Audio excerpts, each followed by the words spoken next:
여러분, 제가 종종 여러분에게 묻는 말이지만 하나님에게서 우연은 존재하지 않습니다. 믿으십니까? 하나님이 어떻게 일을 하다 보니까 실수가 연결되어지고 우연히 연결되어져서 하나님의 일이 진행되는 것이 아니라는 것입니다. 하나님은 분명한 계획이 있고 섭리가 있고 하나님의 시간에 하나님께서 허락하신 일들이 우리 가운데 진행되고 있음을 우리는 믿는 것이 바로 우리의 믿음입니다. 오늘 사실 이 본문 가운데 우리가 꼭 알아야 될 것 중에 하나는 암몬 사람들이 지금 길리앗 야베스라는 이스라엘의 한 지역을 쳐들어오게 됩니다. 근데 이것이 얼마나 갑작스럽게 이루어진 전쟁이냐 하면 길리앗 야베스 사람들은 그 전쟁을 해보기도 전에 뭐라고 얘기합니까? 우리가 읽은 본문에 보니까요, 암몬 사람들이 와서 진침해 야베스 사람들이 미리 거기에 가서 이렇게 얘기합니다. 우리와 언약하자. 그러면 우리가 너희를 섬기리라 하니. 무슨 얘기냐면 싸워보기도 전에 먼저 백기투항을 합니다. 그리고 우리가 당신들을 섬길 것이니까, 우리가 당신들에게 조공을 할 거니까 전쟁을 하지 말자고 얘기합니다. 무슨 얘기입니까? 싸워보지도 않고 미리 질 것을 알았습니다. 그만큼 갑작스러운 공격이었고요, 전혀 준비가 안 된 상태 속에서의 전쟁이라는 것이죠. 여러분, 이 본문의 말씀을 조금 더 우리가 이해하기 위해선 10장 27절 마지막 절 한 절만 더 보겠습니다.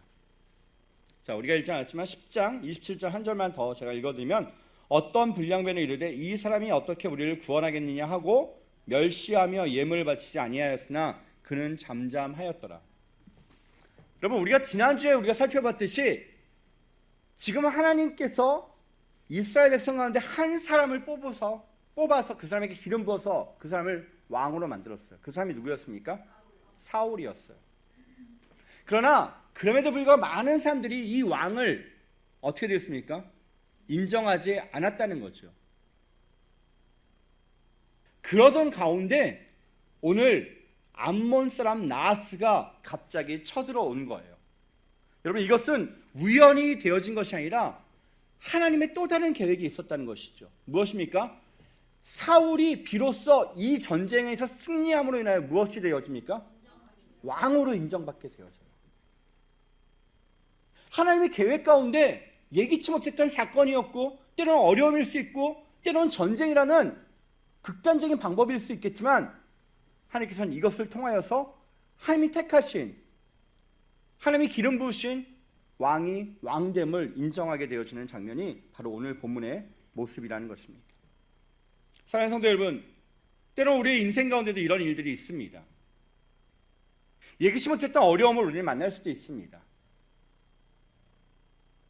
하나님께서 왜 내 가운데 이런 어려움을 허락하시는지, 왜 내 가운데 이런 시련이 있는지, 아픔이 있는지 우리는 때로는 잘 이해되지 않지만 우리 가운데도 이러한 모습이 있다라는 것입니다. 그러나 여러분, 우리는 당장 지금 눈에 보이기엔 이해되지 않고 받아들일 수 없지만 또한 하나님의 섭리가, 하나님의 분명한 나를 통하여 이루시고 싶은 하나님의 계획이 있음을 여러분 잊지 마시기 바랍니다. 우연은 없습니다. 하나님께서는 분명히 우리 가운데 또 다른 목적이 있으셨기에 우리 가운데 허락하신 것입니다. 우리는 이해될 수 없지만 나사로의 죽음을 통하여 그 죽음 가운데 다시 한번 부활의 소망을 허락하시고자 하나님의 계획 가운데 나사로를 사용하신 것을 우리는 보게 되어집니다. 나사로가 죽게 되어질 때 마르다와 마리아는 절망할 수밖에 없고 예수님께 도움을 청할 수밖에 없었지만 그 순간 어떻게 되어집니까? 그의 죽음을 통하여 끝난 것이 아니라 예수님께서는 기다리셨고 결국 그 죽음 가운데 새로운 부활의 소망을 허락해 주셨던 것을 우리는 알게 되어집니다. 사랑하는 성도 여러분, 지금 당장 내 가운데 눈에 보이진 않지만, 내가 이해될 수는 없지만 어려움이 있으시고 고난이 있더라도 여러분 실망하거나 좌절하지 마십시오. 낙심하지 마십시오. 그 속에 또 다른 하나님의 계획이 있다라는 것입니다. 화가 변하여 복이 되게 하시는 하나님을 믿으십니까? 우리는 계속적으로 오늘 본문의 말씀을 좀 보면서 이 암몬 사람 나하스, 여러분 이 나하스란 뜻은요 뱀이라는 뜻이에요. 이름도 참 그렇죠. 근데 2절 말씀 보면 이 사람이 그 이름처럼 행동하죠. 자, 2절 말씀 보겠습니다. 암몬 사람 나하스가 그들에게 이르되 내가 너희 오른 눈을 다 빼야 너희와 언약하리라. 내가 온 이스라엘 이같이 모욕하리라. 항복하겠다고 하는데요, 당신들에게 내가 조공을 바치겠다라고 함에도 불구하고 나하스가 요구하는 것은 단지 조공뿐만 아니라 뭐까지 하라고요? 오른 눈을, 왼쪽 눈이 아니라 오른쪽 눈을 다 빼라고 얘기합니다. 왜 그런지 아십니까? 여러분, 그 당시에 대다수 사람들은 다 지금도 마찬가지지만 오른손잡이들이죠. 거의 다. 자, 근데 그 당시 그 방패의 모습을 여러분 보면 이해가 되실 겁니다. 이런 방패가 아니라 이 방패 가운데 여기를 조금 이렇게 잘라낸, 여기를 조금 잘라낸 방패를 그 유물로 가면 이런 방패들이 발견됩니다. 무슨 얘기냐면 전쟁 가운데 무기를 어느 손이 잡아야 되죠? 오른손에 잡고요. 왼손에 뭘 잡습니까? 방패를 잡죠. 그 방패 가운데도 아까도 얘기했지만 이 방패 가운데 한쪽 눈을 가리고 싸울 수 있는 눈은 어느 눈입니까? 오른쪽 눈이에요. 쉽게 얘기해서 오른쪽 눈을 빼라고 얘기하는 것은 나하스 가운데, 다시 한번 이스라엘 백성들 가운데 군인으로서 자기한테 반격을 하거나 반란을 일으키지 못하는 원천적으로 차단시키는 거죠. 자, 왜 양쪽 눈 다 빼지 않을까요? 그나마 한쪽 눈이 있어야 일을 시켜서, 농사를 짓게 하든 일을 시켜서 자기들한테 뭘 바쳐요?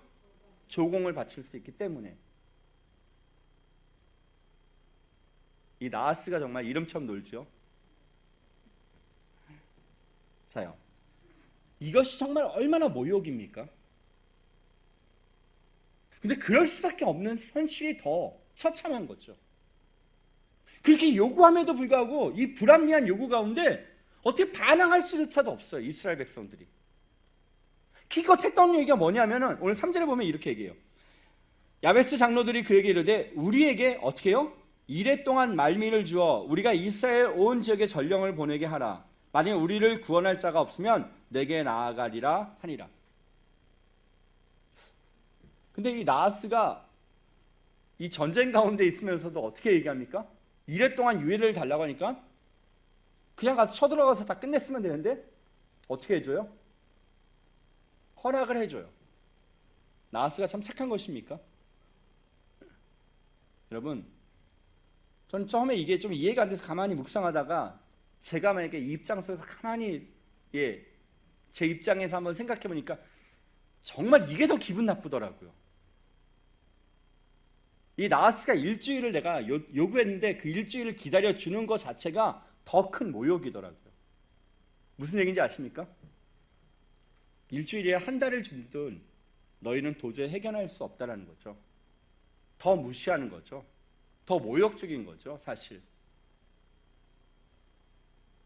나하스가 신사적이어서가 아니라 보이지 않는 그 자신감, 그 다음에 상대를 되게 무시하는 모욕감이 이 안에 있는 거죠. 여러분, 이러한 절망들이 우리 가운데 있을 수 있습니다. 자, 그때 4절 말씀 보니까요, 이에 전령들이 사울이 사는 기브아에 이르러 이 말을 백성에게 전하매 모든 백성이 소리를 높여 울더니. 여러분, 하나님의 시작은 여기 4절에 비밀이 있습니다. 어떤 일이 하나님의 시작을 이끌어낸 비밀입니까? 오늘 4절 보니까요, 이에 전령들이 사울이 사는 기브아에 이르러 이 말을 백성에게 전하매 모든 백성이 어떻게 했다고요? 소리를 높여 울더니. 이 시대는 어쩌면 소통이 그리고 공감이 없는 시대를 우리가 살고 있습니다. 우리는 누군가의 아픔에, 누군가의 고통에 너무나도 외면한 채, 나의 고통이 나의 아픔이 아니고서는 쉽게 공감하지 않은 채 우리는 살고 있는 정말 이기적인 모습이 정말 이 시대를 살고 있는 우리들의 자화상은 아닌가 싶습니다. 제가 아까도 광고 가운데 잠깐 말씀드렸지만 정말 북한에 여러분 약 한 30만 정도 된다고 합니다. 그 피해 입은 사람들이, 직간접적으로 피해 입은 사람들이. 그중에 약 10만 명 정도는 아주 절대적으로 집이 다 파손되어지고요. 죽은 사람들 빼고요. 그래서 이 겨울에 갈 곳이 없다고 얘기합니다. 어떻게 복구를 할 수 있는 상황이 아니에요. 근데 문제는 옷 한 벌, 이불 한 채 갖고 나오지 못한 거예요.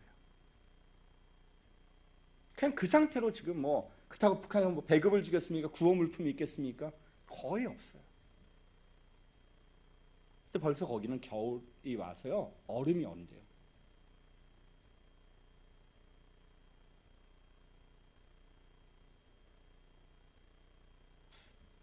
우리가 어떻게 보면 그런 이야기를 들을 때 우리는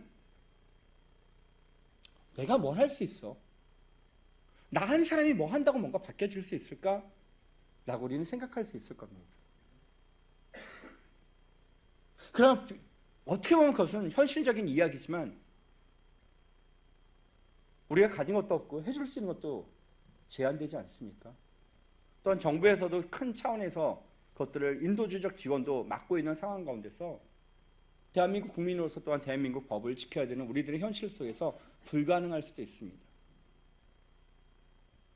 그러나 우리는 그러한 사실 가운데 함께 울어줄 수 있지 않습니까? 그들이 뭘 잘못했다, 그들의 정권에 대해서 우리가 비난하고 그 철없는 김정은이 하는 짓들에 대해서 우리가 분노할 수는 있지만 당장 그들의 현실 가운데 있는 우리 동포들의 아픔은 우리들 가운데 함께 같이 공감해 줄 수 있을 것 같습니다.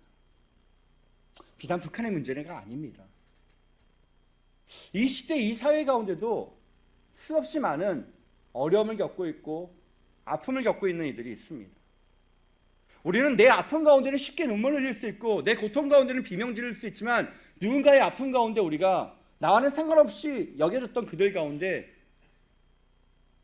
우리는 때로는 너무나도 조용하게 외면한 채 살았던 우리의 모습들이 있지 않습니까? 우리는 함께 울어주어야 될 책임이 있습니다. 우는 것만으로도, 함께 울어주는 것만으로도 누군가에겐 위로가 되어줄 수 있고 함께 울어주는 것만으로도 또 누군가의 도움을 이끌어낼 수 있기 때문입니다. 여러분, 혼자 우는 것보다 함께 울어줄 때 더 듣는 사람들의 생각은 어떻겠습니까? 더 많은 사람들의 관심과 더 많은 사람들의 도움이 일어나지 않을까요? 저는 우리나라의 차인표라고 하는 그 영화 배우며 탤런트였던 사람이 간증했던 내용이 잊혀지지 않습니다. 이 사람이 어렸을 때 장난을 치다가 지하실에 있는 조그만 창문 틀에 공이 빠져서 그 공을 찾으려 머리를 집어넣는데 어떻게 집어넣긴 집어넣는데 이게 나오지를 못하는 거예요. 그래서 울기 시작하는데 형이 와서 도와주려고 하는데 형도 어떻게 할 수가 없는 거예요. 어린 나이에. 그러면 동생이 우니까 형이 옆에서 같이 울어주기 시작했어요. 동생이 혼자 울 때는 사람들이 듣지 못했지만 형이 함께 울어주니까는 그제서야 어른들이 그 울음소리를 듣고 와서 동생을 건져줬다는 거예요. 그게 차인표가 얘기하는 것이 그거예요. 우리가 많은 일을 할 수 없지만 함께 울어주는 것만으로도, 함께 울어주고 그 울음소리가 좀 더 커지는 것만으로도 도움이 될 수 있습니다. 저는 오늘 이스라엘 백성들이, 모든 백성이 함께 울어주는 것, 그것이 또 다른 하나님의 시작이 되어졌던, 하나님의 역사가, 하나님의 개입이 되어졌던 또 다른 동기는 아니었나 싶습니다. 사랑하는 성도 여러분, 언젠가 우리 가운데 너무나도 눈물이 말라버린 이 시대가 우리들의 자아상이라면 이제 우리는 다시 한번 나의 아픔이 아닌 우리 이웃과 우리 동포들을 위해 우리의 눈물이 있기를 바랍니다. 자, 바로 이겁니다. 5절 말씀. 마침 사울이 밭에서 소를 몰고 오다가 이르되. 여러분, 사울이 지금 누구였습니까? 어떤 사람이었습니까? 왕이었는데 지금 뭘 하고 있어요? 밭에서 소를 몰고 오다가. 참 재밌죠? 이만큼 이스라엘이 지금 혼돈 가운데 있는 거죠. 왕이 뭘 해야 될지, 왕이 어떤 역할을 감당하는지도 모른 채 그냥 자기들도 모르게 왕만 뽑아주면 되는 것처럼.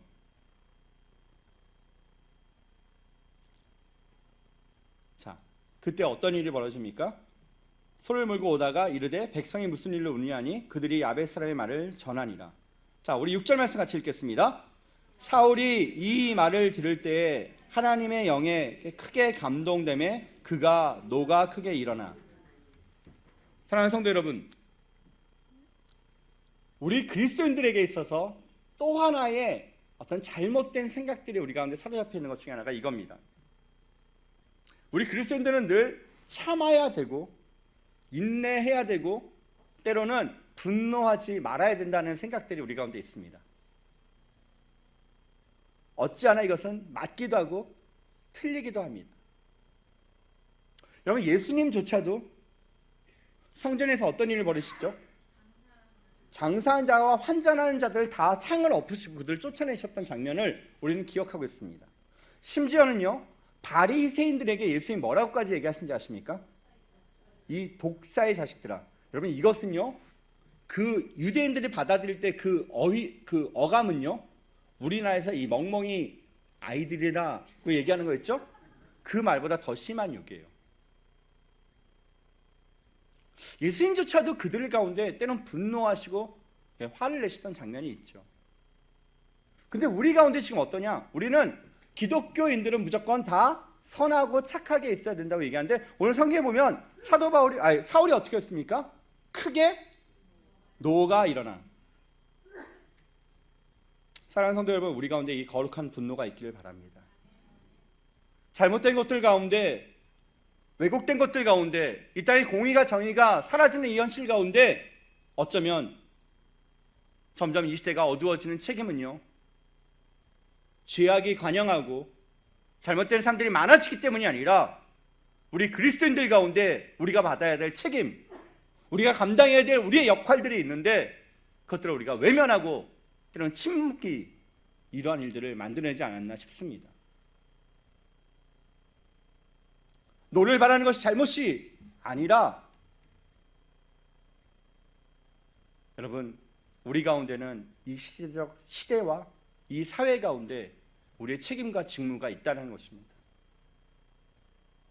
그럼 목사님, 우리 다 머리에 띠 뜨고 화염병 들고 밖에 나가서 우리가 뭐 다 데모해야 되는 겁니까? 지금 제가 그 얘기를 하는 것이 아닙니다.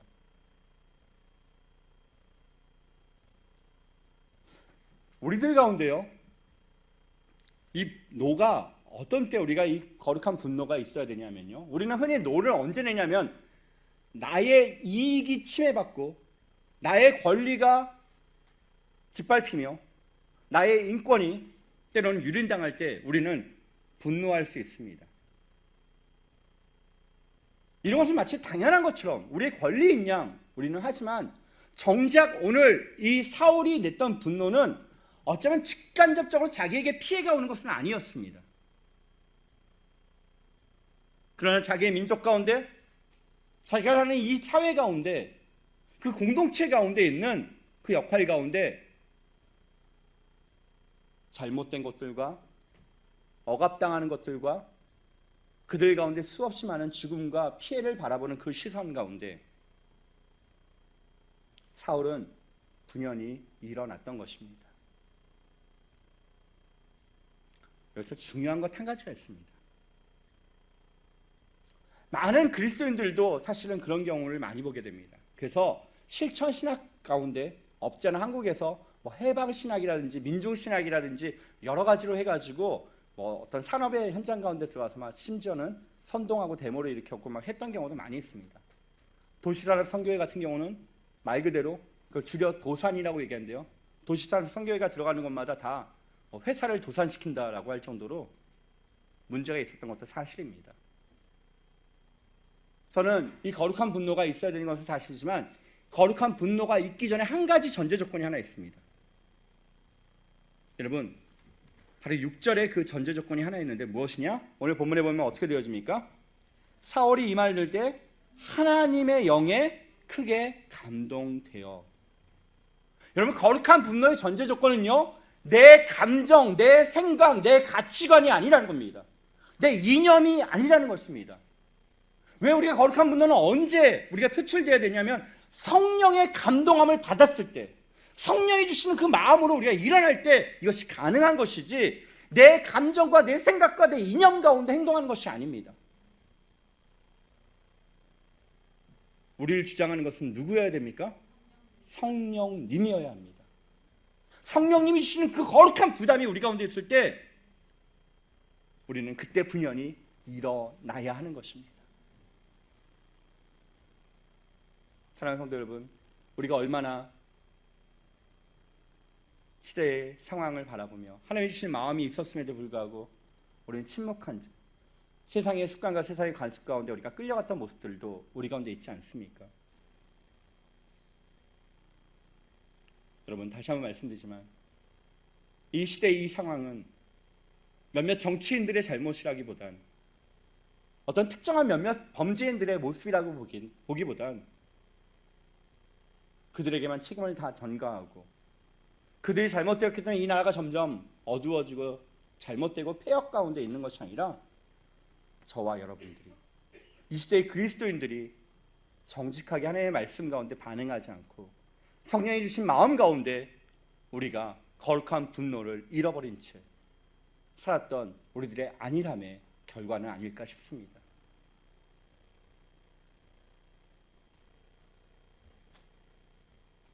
나 한 사람이 별것 아니지만 그 한 사람이 감동되어서 그 한 사람이 성령의 감동하신 가운데 행동하기 시작할 때 어떤 일이 벌어지는지 아십니까? 여러분, 오늘 7절 말씀을 보게 되면 한결이 손을 잡고 각을 뜨고 전령들의 손으로 그것을 이스라엘 모든 지역에 두루 보내어 이르되 누구든지 나와서 사울과 사무엘을 따르지 아니하면 그의 소들도 이같이 하리라 하였더니 여호와의 두려움이 백성에게 임하매 그들이 한 사람같이 나온지라. 여러분, 내가 하나님의 감동되어져서 성령의 인도하신 가운데 내 자신을 내려놓기 시작할 때 어떤 일이 벌어집니까? 동일하게 하나님께서는 그 한 사람 홀로 두지 아니하시고 하나님의 사람들을, 하나님의 영을 동일하게 부어주셔서 그 일들이 이루어지게 하심을 우리는 볼 수 있습니다. 여러분이 잘 아시는 기드온이라는 한 사람이 숨어서 그는 밀타작을 합니다. 그는 아마 숨어서 밀타작을 하면서 조용히 자기가 혼자 먹고 자기 가족들이 살아갈 수 있는 것들은 있었을 것입니다. 그러나 하나님의 마음이, 하나님의 영이 그에게 임하게 됩니다. 너 지금 뭐 하고 있냐? 너 혼자 그렇게 숨어서 밀타작해서 너 혼자 잘 먹고 너 가족들은 그래도 먹고 살 수 있겠지만 정작 이 백성들이 고통받는 것은 어떻게 할래? 그때 기도리 뭐라고 얘기하죠? 나 같은 사람이 뭘 할 수 있습니까? 그때 하나님의 음성이 뭔지 아십니까? 넌 큰 사람, 강한 용사여 일어나라고. 아까 우리가 불렀던 찬양이 바로 그 얘기 아닙니까? 그 내용 아닙니까? 일어나라. 왜요? 왜 그가 강한 용사입니까? 왜 그가 큰 사람입니까? 하나님이 함께 하시면 가능합니다. 우리들은 약합니다. 우리들은 할 수 있는 일이 없습니다. 그러나 우리와 함께 하시는 하나님은 강하십니다. 사울이 일어났을 때 그 한 사람을 통하여 30만이나 넘는 사람들이 일어나게 되었습니다. 하나님의 영에, 그 하나님의 감동하신 가운데, 그 거룩한 분노의 표출 가운데 한 사람이 일어나면 하나님께서는 그 한 사람을 통하여 하나님의 거룩한 나라를, 다시 한번 하나님의 거룩한 일들을 진행시키는 것을 우리는 보게 되어집니다. 사랑하는 성도 여러분, 오늘 우리에게 주셨던 하나님의 마음들, 내가 이 시대를 바라보면서 내가 나가야 할 길들을 우리는 다시 한번 말씀의 거울 가운데 비춰보시길 바랍니다. 저는 이 말씀 묵상하다가 한 사건이 생각났습니다. 좀 부끄러운 얘기인데요. 제가 교회에 와서 이곳에 이제 처음에 3층에 살다 보니까는 여름이었던 것 같은데 이 앞에 그 저녁 때 한 10시가 넘어서 어두컴컴했을 때 이 옆에 있는 복정 저울 그 공터에 젊은 아이들이 상당히 많이 모였고요. 심지어 오토바이 타는 아이들도 상당히 많이 있었습니다. 그래서 아이들이 담배를 피고 거기서 막 떠들고 막 그 오토바이 그 막 소음도 나고 그래서 막 더 이상 참지 못하고요. 제가 딱 일어났습니다. 근데 우리 집사람이 깜짝 놀라더라고요. 제 성격을 알잖아요. 저 나가서 한바탕 딱 막 그러지 말고 좀 참으라고 하더라고요. 나 멋있게 딱 해서 내가 알아서 할게 나 딱 한 다음에 아주 멋있게 전화를 딱 잡고 112에다 전화했죠.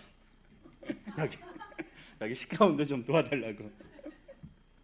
근데 조금 있다 이제 순찰자가 와서 다 했는데요. 저는 인터넷에 있는 내용을 여러분에게 좀 읽어드리고 싶습니다. 어느 교회 개척교회 목사님의 간증입니다. 어느 가난한 목사님이 학교에 가까운 지하실에 월세를 내 교회를 개척했습니다. 그런데 언제부터인가 지하 예배당 입구 계단에 아침 저녁으로 침이 하얗게 깔려있고 담배꽁초가 수북히 쌓이기 시작했습니다. 목사님이 이상하다 싶어 몰래 숨어서 지켜보았습니다. 이웃에 있는 여자 중고등학교 이탈 학생인 어린 담배꾼들의 소행이었습니다. 교회 계단 및 후미진 곳에서 등교 전후, 점심때, 하교 때 아주 조용하고 신속하게 떼거리로 몰려와서 담배를 피우고 가는 것이었습니다. 목사님은 화가 나고 어린 놈들이 라는 생각 때문에 야단칠 생각을 하다가 하나님의 마음을 듣기 시작합니다. 하나님 어떻게 할까요? 그러다가 하나님 주신 마음이 바로 기도하는 중에 햇볕 정책으로 접근하기로 했습니다. 그날부터 목사님은 아무 말 없이 여학생들이 몰래 담배꽁초를 치우기 시작했습니다. 근데 정말 어려운 것은 학생들이 담배를 피우면서 뱉어놓은 침을 닦는 일이었습니다. 뱉어도 이렇게 많은 침을 뱉을 수 있을까 할 정도로 바닥이 하얗게 침으로 깔려 있었습니다. 그러나 목사님은 그래 이 여학생들은 교회에 보내주신 분은 하나님이시다라고 생각했습니다. 그래서 목사님은 사모님에게 귤 한 박스를 사달라고 부탁했습니다. 다음날 목사님은 귤을 예쁜 접시에 담아 내놓고 옆에다 재떨이 대용품으로 커다란 스테인리스 그릇에 물을 잔잔히 부어놓고 그 옆에 침을 뱉을 때 쓰는 두루마리 휴지와 큰 쓰레기통을 가져다 놓고 이런 글을 써 붙였습니다. 여러분 환영합니다. 이 계단에 온 분들은 이미 우리 교회 식구들입니다. 편히 쉬었다 가십시오. 이 귤도 여러분 것입니다. 먹고 남은 것은 가져가셔서 친구들과 나눠 드세요. 감사합니다. 여러분의 목사가. 목사님은 사모님에게 계속 먹을 것을 사다 달라고 부탁했습니다. 그러나 사모님은 가난한 교회가 무슨 돈이 있냐고 그리고 그것들을 어떻게 쓰려고 하냐고 계속 불평했지만 워낙 목사님이 간곡한 부탁이니 거절할 수 없어 계속 공급했습니다. 목사님은 매일매일 과일이나 사탕 등을 계단에 놓아두고 정성스럽게 글을 바꿔 써붙였습니다. 공부하느라 고생이 많죠. 시험 잘 보세요. 고생 끝 낙. 오늘은 무척 춥죠. 교회 문을 열어놓았으니 커피나 컵라면은 가스레인지를 사용해서 마음껏 드세요. 부활절 땐 계란을 선물로 놓기도 하고 크리스마스 때는 카드와 선물을 또한 친구들에게 전달하기 같이 먹기 등등의 미션들로 함께 주기 시작했습니다. 그러나 목사님은 절대 담배 끊어라 침 뱉지 마라 교회에 나와라는 말은 한마디도 하지 않았습니다. 대신 짧은 메시지 끝에는 늘 하나님의 사랑하는 딸들에게 좋은 기말고사 좋은 성적 내기를 이라는 격려만 메모만 적었습니다. 그렇게 해서 그해 겨울까지 1년 동안 특히 졸업대회는 예쁜 꽃다발을 선물로 준비해두기도 했습니다. 그러자 여학생들도 그때마다 목사님 감사, 목사님 짱 열심히 공부할게요 논을 써놓고 갔습니다. 뿐만 아니라 여학생들이 담배를 재떨이에 침은 휴지에 싸서 휴지통에 넣고 계단도 담임 목사가 치는 것보다 더 깨끗이 치우고 갔습니다. 그러다 결국 여학생들은 목사님과 가까운 친구 사이가 되었습니다. 근데 놀라운 기적이 일어났습니다. 졸업 직전에 여학생들이 교회에 자그마치 많은 돈을 헌금한 것입니다. 여학생들은 8명이 목사님이 너무 고마워서 이 가난한 교회 건축을 위해 기도하며 한 달을 정해서 돈을 모았고 용돈을 모아서 그 돈을 헌금하겠다고 했는데 그 돈을 헌금하게 된 것입니다. 졸업하기 전에 여학생들이 고맙다고 목사님에게 인사를 왔는데 항공사, 백화점 등 취업과 진학을 자기 신상일들을 다 알려주고 인사하고 갔습니다.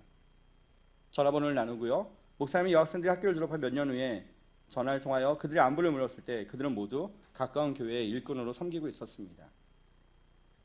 사람의 법보다 원칙보다 은혜에 감동될 때 변화가 되어집니다. 화를 내고 분노함으로 소리치는 것보다 때론 그들을 쫓아낼 수 있고 당장은 편할 수 있지만 하나님이 주신 마음으로 거룩한 성령의 감동으로 그들을 섬길 때 진정한 변화는 일어나게 된 것입니다. 사랑하는 성도 여러분, 우리는 이 목사님의 간증 가운데 이것이 사실이든 거짓이든 저는 우리들에게 큰 도전이 있다고 봅니다. 우리는 잘못을 바라보면서 어떻게 대응하고 계십니까? 우리의 사랑으로, 우리의 거룩한 분노가 우리의 거룩한 사랑으로 승화되어져서 이 사이를 우리가 품고 그 잘못들을 우리가 외면하지 아니한 채, 그 잘못들에 대하여 우리가 침묵하지 아니한 채 우리가 다가가야 할 모습이 우리들의 모습은 아닌가 싶습니다. 마지막으로 저는 한 가지만 더 여러분과 함께 오늘의 말씀 가운데 주신 은혜를 나누고자 합니다. 바로 12절 말씀입니다. 12절 말씀을 보면 이렇게 되어 있습니다. 백성이 사무엘에게 이르되 사울이 어찌 우리를 다스리겠냐 한 자가 누구니이까 그들을 끌어내소서 우리가 죽이겠나이다. 사울이 이르되 이날에 사람을 죽이지 못하리니 여호와께서 오늘 이스라엘 중에 구원을 베푸셨음이니라. 여러분, 지금 오늘 어떤 일이 벌어진 거냐면요, 사울이 이스라엘 백성들을 동원하여 가서요 자기를 치러왔던 그 암몬 사람, 그 암몬의 군대 나하스에게 다가가서 어떤 일이 벌어지냐면, 우리가 읽지는 않았지만 9절서부터 보게 되면 그들이 들어가서 암몬 사람들을 쳐서요 두 사람도 함께한 사람이 없을 정도로 완전히 박살을 냅니다. 자, 엄청난 승리를 그들 가운데 쥐어다 지죠. 그리고 비로소 그 승리를 통하여 사울이 비로소 왕권이 확고해지게 되는 계기가 만들어집니다. 생각지 못했던 승리였고요, 엄청난 승리였습니다. 근데 오늘 사울의 고백 가운데 우리가 배워야 될 한 가지 교훈이 있습니다. 지금 이 싸움의 전쟁의 가운데는 누가 있었습니까? 사울이 있었죠. 사울이 사실 했지만 우리가 믿으면 우리는 알죠. 그 일 뒤엔 누가 있었습니까? 하나님이 계셨지만 사람들의 눈에는 누가 보였죠? 사울이 보였죠.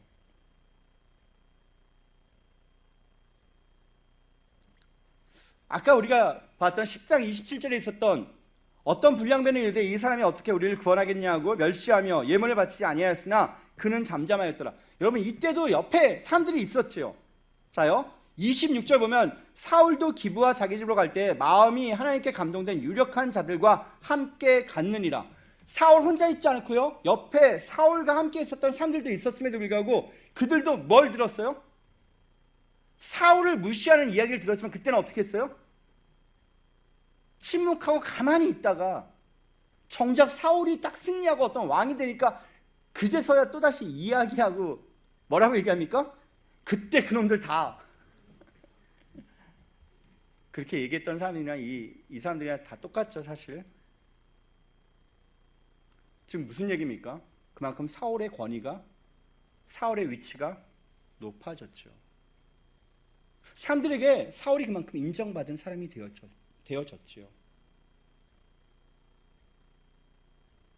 사랑하는 성도 여러분, 내 가운데 내가 기대했던 것보다 우리의 삶에서 많은 것들이 우리 가운데 주어지는 경우가 종종 있습니다.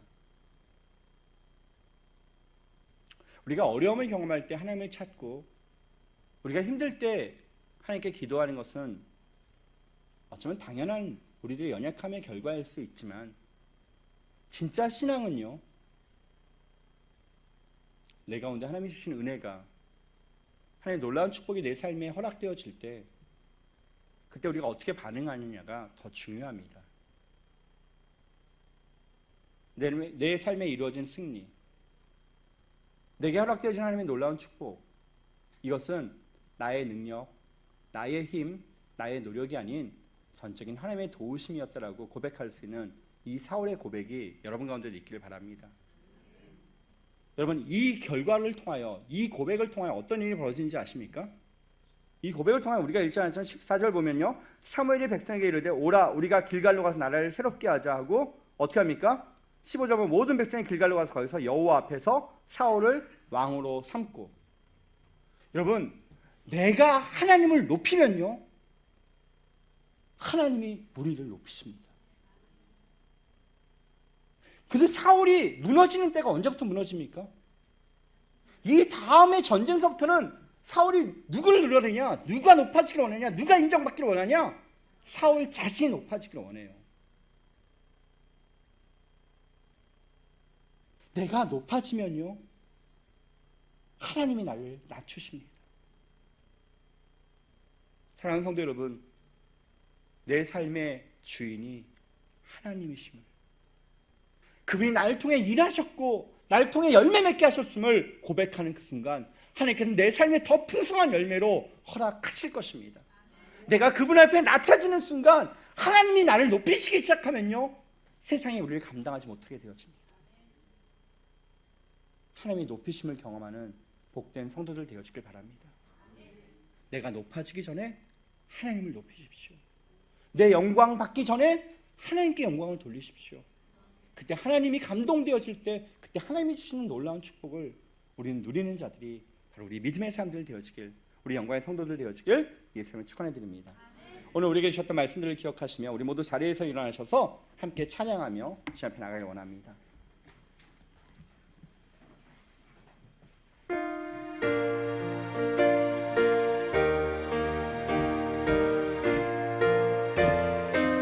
십자가 운명들아, 십자가 운명들아, 주의 일어나 기대고 앞서 나가 담대히 싸우라. 주께서 승전하고 영광을 얻도록 그 군대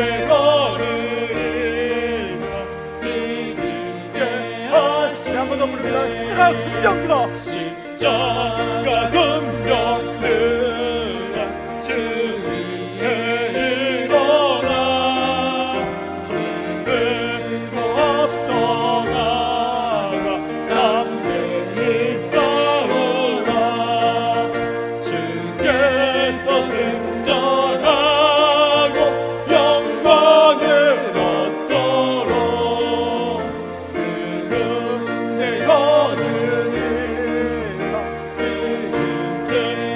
우리 주님의 이름 한번 부르며 기도하며 나갑니다. 주여!